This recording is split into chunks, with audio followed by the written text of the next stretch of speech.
नमस्कार फ्रेंड्स, जैसे आपको मालूम है आज सुबह कैबिनेट का मीटिंग हुआ था। हमारे साथ तोमर जी हैं, मिनिस्टर एग्रीकल्चर, जावड़ेकर साहब minister information broadcasting, mister Sanjay Agarwal ji secretary agriculture. तो मैं मंत्री जी से रिक्वेस्ट करूंगा कि वो कैबिनेट के डिसीजंस के बारे में हमें ब्रीफ करें। सर। प्रधानमंत्री नरेंद्र मोदी जी के अध्यक्षता में आज मंत्रिमंडल की बैठक हुई और महत्वपूर्ण फैसले हुए।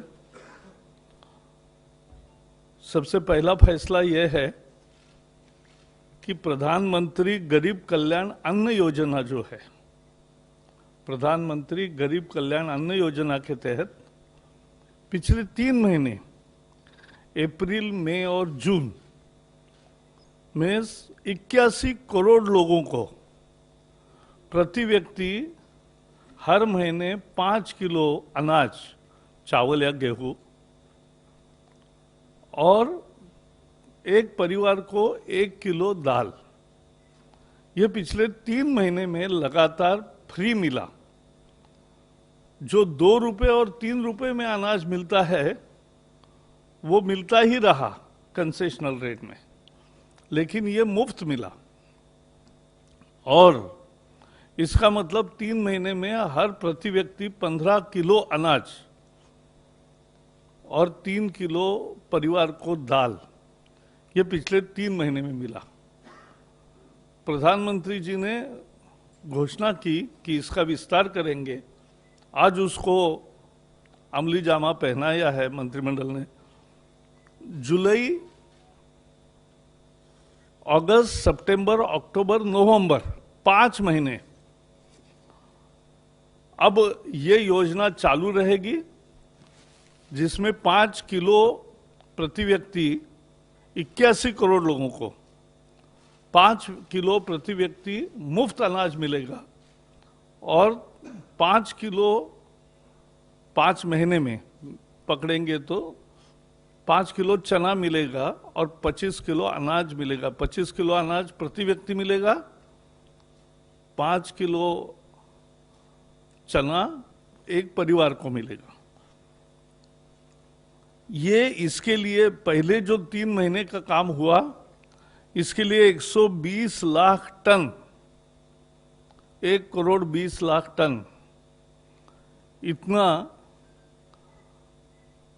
ये अनाज दिया गया।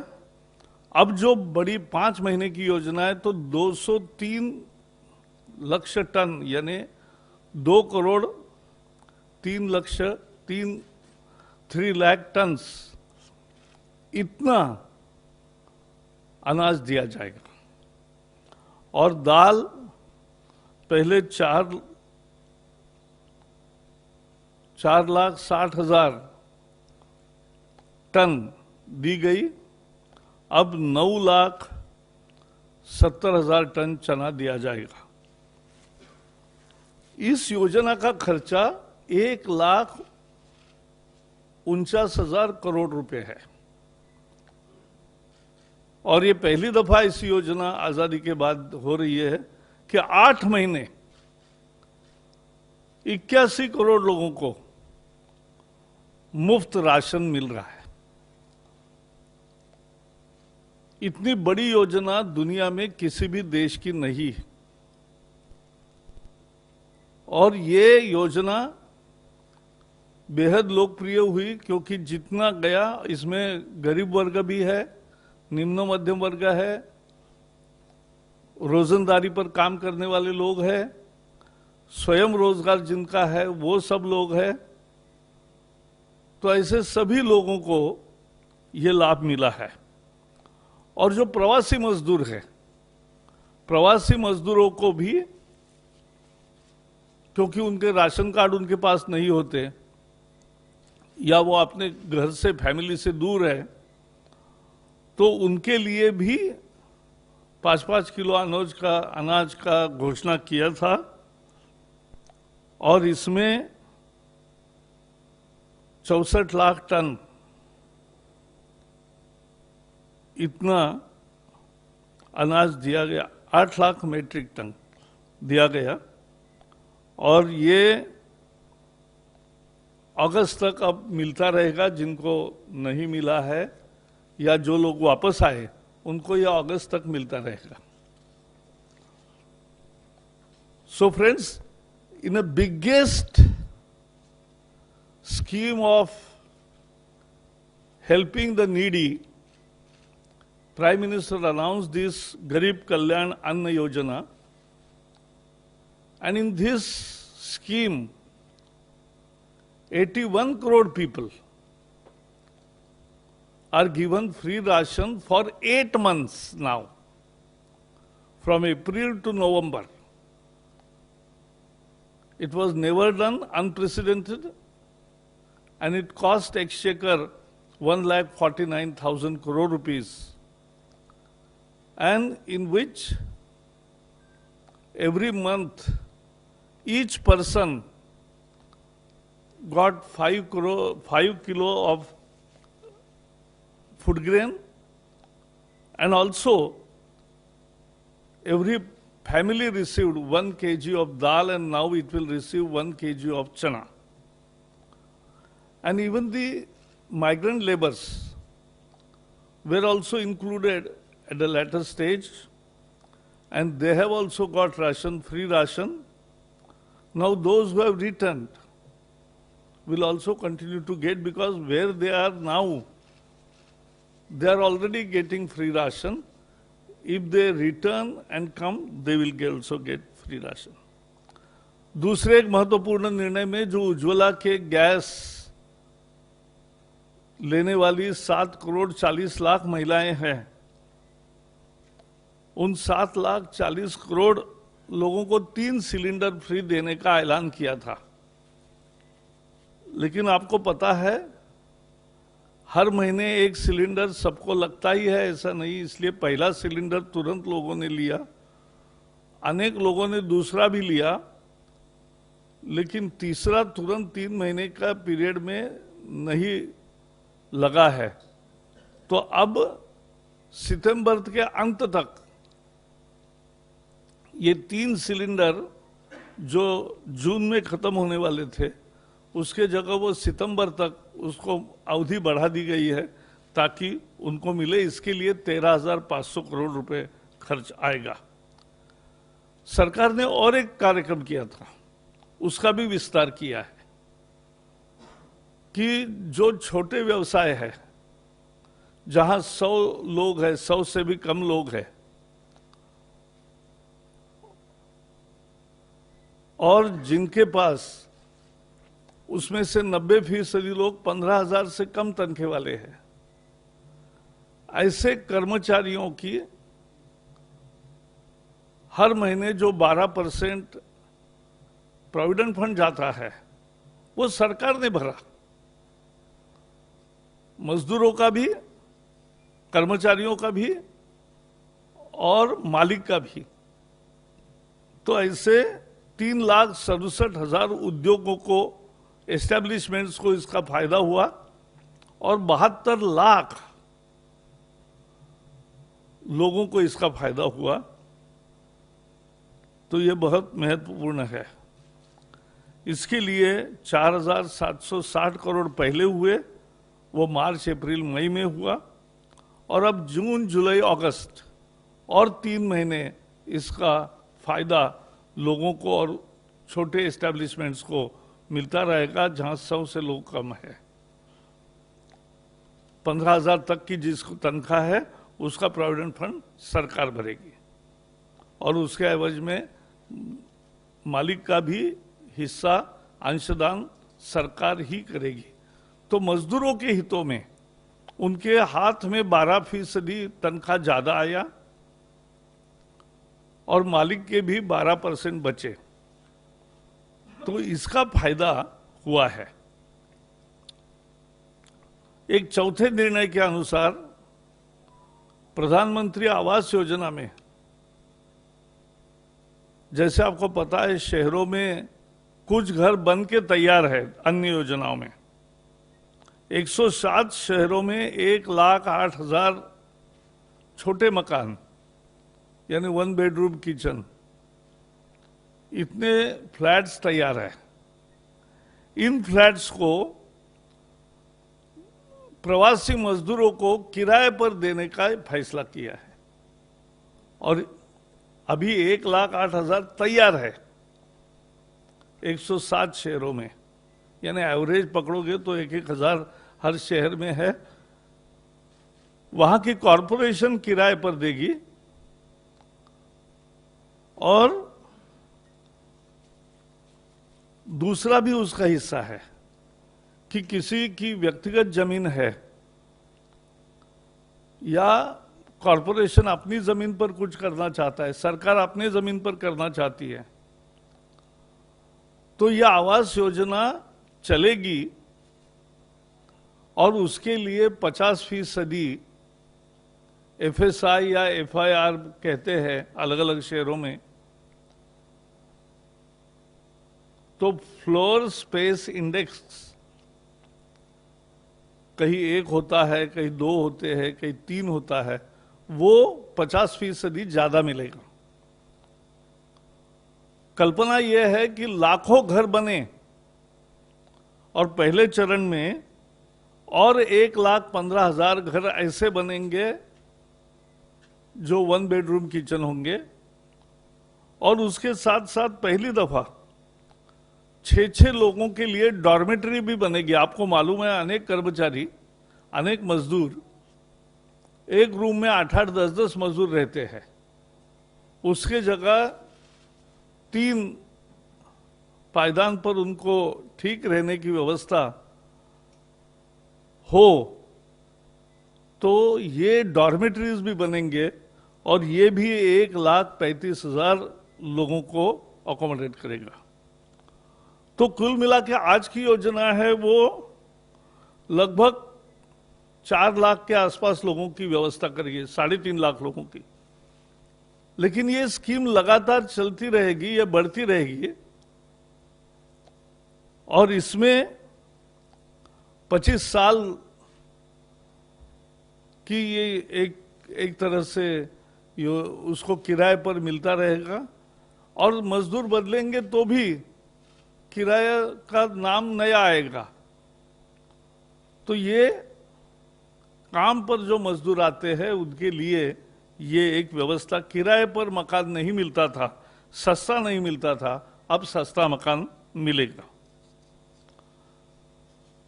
एक और महत्वपूर्ण फैसले में भारत की जनरल इंश्योरेंस कंपनीज 3 पहले से है, सरकारी है, national insurance company, oriental insurance company, United insurance company. इनमें सरकार 12,750 करोड़ रुपए का निवेश करेगी। This is a program of recapitalization of these insurance companies so that they become more stable. एक स्थिरता और मजबूती आए, इसके लिए ये 3 कंपनियों को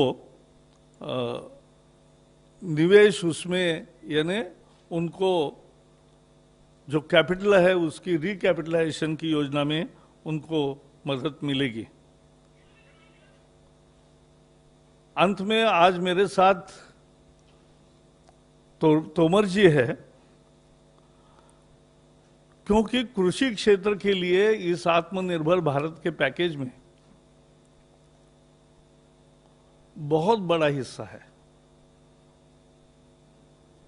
और आज जिसका कैबिनेट ने फैसला किया वो 1 लाख करोड़ का इंफ्रास्ट्रक्चर है और उसमें कर्जा भी है, मोरेटोरियम भी है और इंटरेस्ट सबवेंशन भी है। इसके डिटेल्स अब तोमर जी बताएंगे, मैं उनको दरखास्त करता हूं।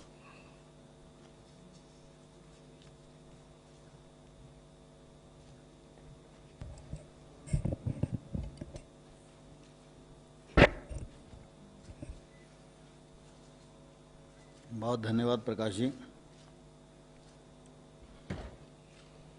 जैसा कि माननीय जावड़ेकर जी ने मंत्रिपरिषद के सभी निर्णयों को आपके समक्ष रखा है। कृषि क्षेत्र में जो महत्वपूर्ण निर्णय हुआ है उसको थोड़ा इस अवसर पर मैं विस्तार देना चाहता हूँ। हम सब लोगों के ध्यान में है कि कोरोना वायरस के संकट के इस दौर में कृषि का क्षेत्र और ताकतवर बन के उभरा है। लॉकडाउन की स्थिति में लगभग गतिविधियां बंद थीं, लेकिन कृषि का क्षेत्र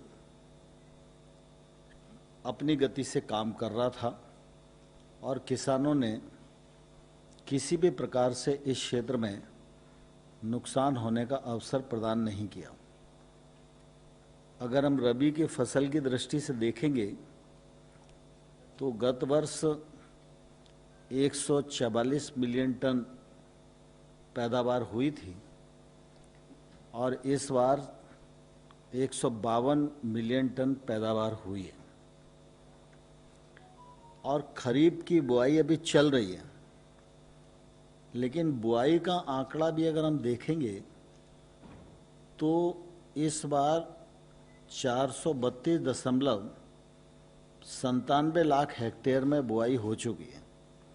गत वर्ष से अगर इसकी तुलना करेंगे तो 202 लाख हेक्टेयर अभी ज़्यादा है, यानी 88% ज़्यादा है और अभी ये सिलसिला चल ही रहा है।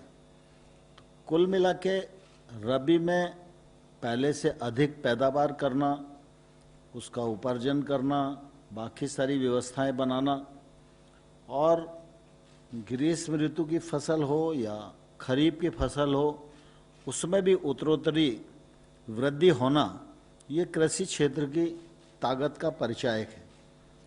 और इसलिए प्रधानमंत्री जी जब भी कोई योजना बनाते हैं तो उसमें कृषि और ग्रामीण क्षेत्र का विशेष ध्यान रखते हैं। और मैं धन्यवाद देना चाहूँगा कि जब पिछले दिनों आत्मनिर्भर पैकेज की भी उन्होंने घोषणा की तो कृषि और संबद्ध क्षेत्रों के लिए प्राथमिकता से ध्यान रखा। आत्मनिर्भर पैकेज की जब घोषणा हुई तो देश भर में एक अलग प्रकार की ऊर्जा का कृषि और ग्रामीण क्षेत्र में संचार हुआ और प्रधानमंत्री जी ने सिर्फ अनाउंसमेंट ही नहीं किया, उन्होंने जो कल्पना दी उस कल्पना को मूर्त रूप देने का काम भी भारत सरकार ने त्वरित गति से प्रारंभ कर दिया है। पिछले दिनों 2 ऑर्डिनेंस हुए, यह इसी दिशा में बढ़ता हुआ एक कदम है। किसानों का उत्पादन, व्यापार और वाणिज्य अध्यादेश 5 जून को हुआ। उसी प्रकार से मूल्य आश्वासन और कृषि सेवा अध्यादेश यह भी 5 जून को हुआ। ये दोनों ऐसे ऑर्डिनेंस हैं कि सामान्य तौर पर लोग सोचते तो होंगे लेकिन इस दिशा में साहस नहीं कर पाए, लेकिन आत्मनिर्भर पैकेज के अंतर्गत इन दोनों ऑर्डिनेंस को मूर्त रूप दिया गया। पूरे देश में कृषि फायदे में आए और जो छोटे किसान हैं उनकी ताकत बढ़े, उत्पादन में भी ताकत बढ़े, उत्पादकता बढ़ाने में भी ताकत बढ़े, विपणन की दृष्टि से भी उनको अच्छे प्लेटफॉर्म मिलें और वो प्रोसेसिंग में भी जाएं, पैकेजिंग में भी जाएं। इसके लिए 10,000 एफपीओ बनाने की प्रधानमंत्री जी ने घोषणा की थी और मुझे कहते हुए प्रसन्नता है कि मंत्रिपरिषद ने भी उसको पारित कर दिया और विभाग ने भी उसकी जो गाइडलाइंस हैं वो बनाकर जारी किए। केसीसी की बात आत्मनिर्भर पैकेज में कही गई थी। अभी तक 75 लाख नए किसानों को केसीसी दे दी गई है और 2.5 करोड़ किसानों को और इसमें कवर किया जाना है। पीएम किसान योजना के अंतर्गत 10 करोड़ किसानों को 20,000 करोड़ रुपया जारी कर दिया गया है। आत्मनिर्भर पैकेज में एक महत्वपूर्ण घोषणा थी कि कृषि अधोसंरचना गांव-गांव में खड़ी हो और किसान अपना उत्पादन ठीक प्रकार से रख सके, रोकना चाहे तो रोक सके, जब उपयुक्त उत्पादन उसे बेचने का अवसर मिले, उचित कीमत मिले, तब वह बेच सके। इसके लिए जो अधोसंरचना की जरूरत थी वो ग्रामीण क्षेत्र में उपलब्ध नहीं थी। आवश्यकता तो इस बात की भी है कि ग्रामीण क्षेत्र में रोजगार के अवसरों का सृजन हो और किसान को अपने उत्पादन का अच्छा मूल्य मिले, इसके लिए प्रोसेसिंग की भी सुविधा होनी चाहिए। लेकिन यह सुविधा भी ग्रामीण क्षेत्र तक इसकी पहुंच नहीं थी। और विशेष रूप से अगर हम देखेंगे तो इतनी मदद के बावजूद भी कृषि का क्षेत्र अपने आप को इसलिए उपेक्षित महसूस करता है कि निजी क्षेत्र का निवेश गांव तक और खेत तक नहीं पहुंचता। ये जो कानूनी बदलाव हुए, इन बदलाव के परिणाम स्वरूप भी निजी निवेश किसान तक, गांव तक, खेत तक पहुंचेगा और ये पहुंचे इसके लिए ये 1,00,000 करोड़ रुपए का पैकेज है। यह पैकेज इसका माध्यम बनेगा और मैं धन्यवाद देना चाहता हूं माननीय प्रधानमंत्री जी ने आज मंत्रिपरिषद की बैठक में इस पूरी परियोजना को स्वीकृति प्रदान कर दी है। यह योजना भारत के कृषि क्षेत्र में आमूलचूल बदलाव लाने में सहायक होगी। इस परियोजना में 1,00,000 करोड़ के ऋण बैंक, वित्तीय संस्थाएं द्वारा cooperative society, FPO, SHG, startup, कृषि उद्यमी या राज्य सरकारों के और अन्य एजेंसियां द्वारा प्रायोजित पीपीपी प्रोजेक्ट दिए जाएंगे। इनमें 2 करोड़ रुपए की ऋण की उपलब्धता होगी, लेकिन 2 करोड़ से अधिक भी बड़े प्रोजेक्ट बनाए जा सकते हैं। लेकिन 2 करोड़ तक के प्रोजेक्ट की क्रेडिट गारंटी और उस पर 3% ब्याज की अनुदान ये दी जाएगी। इसमें पूरी तरह पारदर्शिता रहे, इसके लिए ऑनलाइन प्लेटफॉर्म बनाए जाएंगे। योजना की अवधि 10 वर्ष होगी।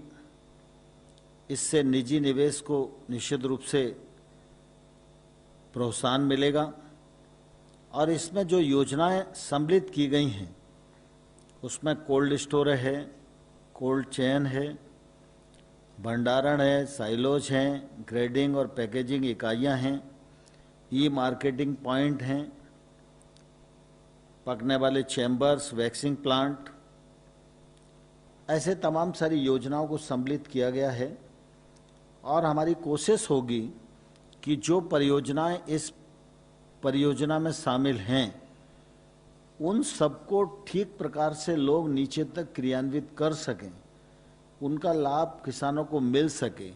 इसके लिए उनको तकनीकी जो समर्थन की आवश्यकता है वो तकनीकी समर्थन भी केंद्र सरकार देगी।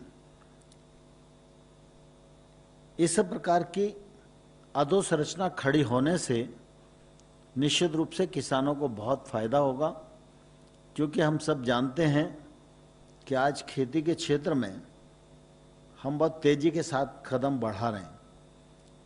दुनिया के मानचित्र पर भी देखें तो खाद्यान्न के क्षेत्र में तो हम बहुत अग्रणी भूमिका में हैं।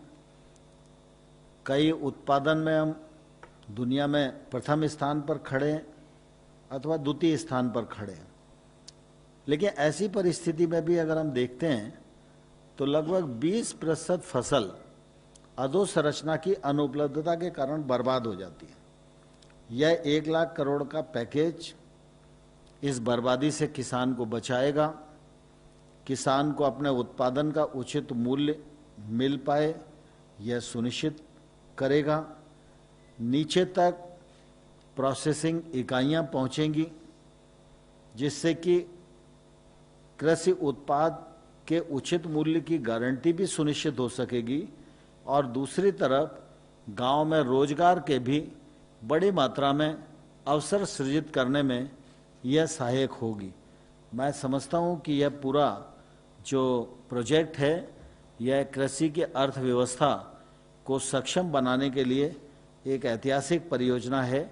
इसके लिए मैं माननीय प्रधानमंत्री जी को हृदय से बहुत बहुत धन्यवाद देना चाहता हूं और किसानों को बधाई देना चाहता हूं। धन्यवाद सर। फ्रेंड्स, अगर आपका क्वेश्चंस हैं तो you can just raise your number.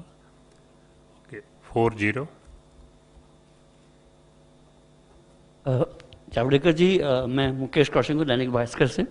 क्या कैबिनेट को बॉर्डर एरियाज के में जो चल रहा है चाइनीज पुल बैक के बारे में कोई जानकारी दी गई या कोई सीसीएस की बैठक हुई जिसमें इस विषय पर कोई चर्चा हुई? बताएंगे। जो कैबिनेट में जो फैसले हुए वो मैंने आपके सामने रखे हैं, तो बाकी विषयों की चर्चा आज नहीं हुई। नंबर 16।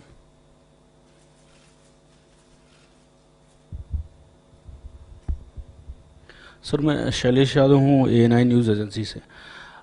सर, आपने जैसे प्राइम मिनिस्टर साहब ने ऐलान करा था कि हम जो मुफ्त 5 किलो का अनाज है वो हम अगस्त तक के लिए बढ़ा दे रहे हैं, नवंबर तक के लिए बढ़ा रहे हैं। उधर ममता बनर्जी जी बोल रही हैं कि हम जो है 100% फ्री राशन दे रहे हैं। तो क्या ये जो आपकी जो स्कीम अनाउंस हुई है वो बंगाल में भी लागू होगी? ये पूरे भारतवर्ष के लिए है। 81 करोड़ लोग को देने वाली ये योजना है। अब इससे कोई और लोगों को देगा तो अलग चीज़ है, लेकिन 81 करोड़ में मूलतः जिनकी ज़रूरत है वो सभी लोग आते हैं और उन सबको भारत सरकार प्रधानमंत्री गरीब कल्याण अन्न योजना के तहत ये 8 महीने के लिए मुफ्त राशन दे रही है। नंबर 6। सर, जो आपने बोला कि अब माइग्रेंट्स को जो है हम किराए पे मकान भी देंगे, तो उनसे क्या किराया वगैरह चार्ज किया जाएगा? वो वहाँ की लोकल कॉरपोरेशन जो होगी वो तय करेगी। और सर, तोमर सर से एक सवाल, सवाल। ज़्यादा सप्लीमेंट्रीज हैं, give the turns to others now. Sir, जो नंबर 6 प्लीज। मंत्री जी, हमारा सवाल ये है कि जो आप प्रवासी मजदूरों को जिनके पास राशन कार्ड नहीं है उनको भी ये 5 किलो और 1 किलो चना देंगे, तो उनको किस तरीके से आप देंगे जब राशन कार्ड नहीं है? तो ऑलरेडी उनको दिया जो यहाँ थे, शेल्टर होम में थे, जो मालूम था और जो उसकी एक व्यवस्था बनी और ठीक चली।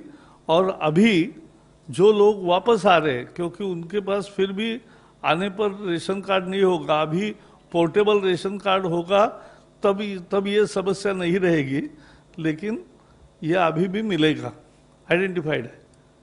नंबर 10।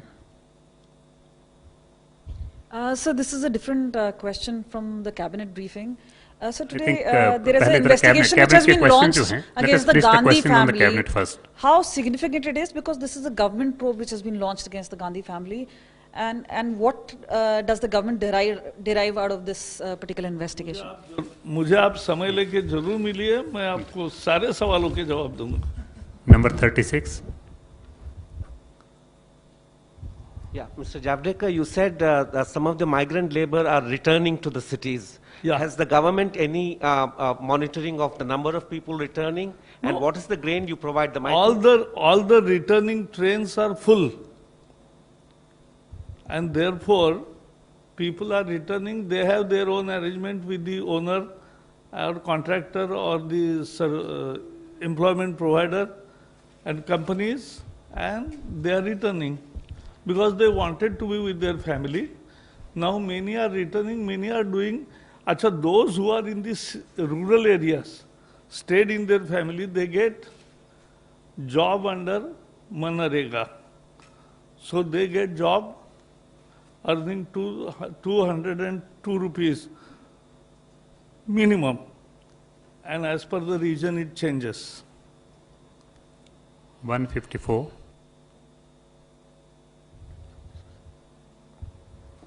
सर बार बार स्मॉल और मीडियम इंडस्ट्री के लिए आपकी तरफ से, सरकार की तरफ से बहुत कुछ ऐलान हुआ, लेकिन राहुल गांधी का कहना है कि इस इंडस्ट्री में बहुत बड़ा नुकसान हुआ और जिसकी वजह से तमाम लोग बेरोजगार हुए। और उनका कहना यह भी है कि उन्होंने 1-1.5 महीने पहले ही ये घोषणा कर दी थी, इस बात की भविष्यवाणी की थी कि ऐसा हुआ होगा, लेकिन सरकार ने उस पर ध्यान नहीं दिया। ऐसा है, जो बाकी प्रश्न है उसका तो मैं जवाब बाद में दूंगा, लेकिन सबसे ज्यादा बड़ा 3,70,000 करोड़ का पैकेज स्मॉल, मीडियम और सूक्ष्म लघु उद्योगों को मिला है। और केवल मिला नहीं है तो उसका अमल भी शुरू हो गया, और जो उसमें परिभाषा थी वो भी बदल दी गई है। तो लगभग आज देश के 85 to 90% उद्योग अब मंझिले, छोटे या सूक्ष्म लघु उद्योगों के कैटेगरीज में आते हैं। इतना बड़ा बदलाव करके संरक्षण दिया है। 52. सर मेरा सवाल तोमर सर से है और संजय अग्रवाल जी से है कि केसीसी बहुत पुरानी योजना है और आप लोगों ने एक नया टारगेट सेट किया कि 75 लाख लोगों को मिल गया, 2.5 करोड़ लोगों को मिलेगा। आखिर इस बार जो आप कह रहे हैं मिलेगा, क्या कोई स्पेशल डायरेक्शंस दिया गया है, कोई मॉनिटरिंग है या कोई सेंट्रलाइज गवर्नेंस सेल है? क्योंकि हालात वही है, आप यहाँ अनाउंस करते हैं, ग्राउंड रियलिटी बैंक कैसे कॉपरेट करते किसानों को आपको पता है। अगर आप कहिएगा तो स्पेसिफिक दर्जनों में आपको केस बता दूंगा कि 6-6 महीने से ज्यादा डिले है बैंक के पार्ट में। तो और दूसरी जो रूरल इंफ्रास्ट्रक्चर की बात है, बहुत सारी योजनाएं आपकी स्टेट से कनेक्ट होती हैं, स्टेट्स के तरफ से कोई मदद नहीं होती, किसान परेशान होता है, मजबूरी में वही पैसा बाहर से उठाना पड़ता है। तो खासकर केसीसी को लेके कोई मॉनिटरिंग आपके पास है, कोई सेंट्रलाइज सिस्टम है, या आपने गाइडलाइन में और स्पेसिफिक किया है कि अगर नहीं करते हैं तो बैंक पे पेनल्टी करेंगे, पनिशमेंट करेंगे, या कोई ऐसा आपके संज्ञान में ला सकता है जिसपे कुछ कार्रवाई की जा सके?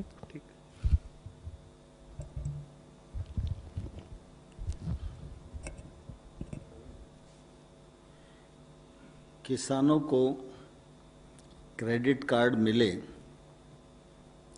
और वो साहूकारों के भारी भरकम ब्याज से मुक्त हो सकें, यह विचार सबसे पहले तत्कालीन प्रधानमंत्री अटल बिहारी वाजपेयी जी की सरकार में आया था। और उस समय वाजपेयी जी ने इस योजना को प्रारंभ किया था और एक किसान को इस योजना के अंतर्गत 25-30 हजार रुपए का ऋण उपलब्ध होता था। जैसे जैसे समय व्यतीत हुआ, ऋण की आवश्यकता बढ़ती गई और आज किसान क्रेडिट कार्ड के अंतर्गत किसान को 2 से 3 लाख रुपए तक का ऋण उपलब्ध होता है। अभी सामान्य तौर पर अगर हम अनुमान करते हैं तो देश भर में 14 करोड़ किसान हैं, लेकिन जब पीएम किसान योजना के अंतर्गत हम लोगों ने किसानों को ढूंढने की कोशिश की तो अभी 10 करोड़ किसान लगभग हमारे यहाँ पंजीयन हुए हैं। कुछ अभी और होंगे जो आएंगे। और अगर केसीसी में हम देखें तो अभी 6 करोड़ 45 लाख किसान ही कवर हैं। इन 6 करोड़ 45 लाख किसानों के पास 4 लाख करोड़ ऋण की उपलब्धता है। यह ऋण 31 मार्च को जमा होता है तो ब्याज की सब्सिडी किसानों को प्राप्त होती है। इस बार 31 मार्च था लॉकडाउन के बीच में किसानों की फसल भी उस समय नहीं आई थी, तो किसान 31 मार्च को जमा नहीं कर सकते थे और इसलिए इस तिथि को बढ़ाकर प्रधानमंत्री जी ने 31 अगस्त किया। फरवरी 19 में फिर ये ध्यान में आया कि किसानों जिनके पास केसीसी की उपलब्धता नहीं है, अगर उन्हें भी केसीसी मिल जाएगी तो ये ऋण उनकी खेती को आगे बढ़ाने में मददगार होगा। और इसलिए फरवरी 19 में एक अभियान लिया गया, जिस अभियान को लॉन्च चित्रकूट में प्रधानमंत्री जी ने किया था और उस दिन से यह अभियान प्रारंभ हुआ। मैं अभी बीच में लॉकडाउन के अवसर पर भी एक दो बार आप सब लोगों को मिला पत्रकार वार्ता के माध्यम से ही, लेकिन फरवरी जैसे ही बीती और वो अभियान कुछ आगे बढ़ता तो उस समय तक 75 लाख एप्लीकेशन आ गई थी, लेकिन मात्र 22 लाख लोगों को ही ऋण उपलब्ध हो पाया था। फिर पूरी तरह गतिविधियां बंद हो गई और अभी जब से गतिविधियां प्रारंभ हुई हैं तो जो 75 लाख एप्लीकेंट थे उन सबको ऋण की उपलब्धता हो गई है और इस अभियान को हम और तेजी के साथ आगे बढ़ा रहे हैं। बचे हुए शेष लोगों को किसान क्रेडिट कार्ड मिल जाए, उसके माध्यम से उनको ऋण मिल जाए और उस ऋण के माध्यम से अपनी खेती को वो उन्नत बना सकें। इस अभियान को हम निश्चित रूप से पूर्णता प्रदान करेंगे। इसमें बैंकों का भी सभी प्रकार का सहयोग प्राप्त हो रहा है। Last question 51।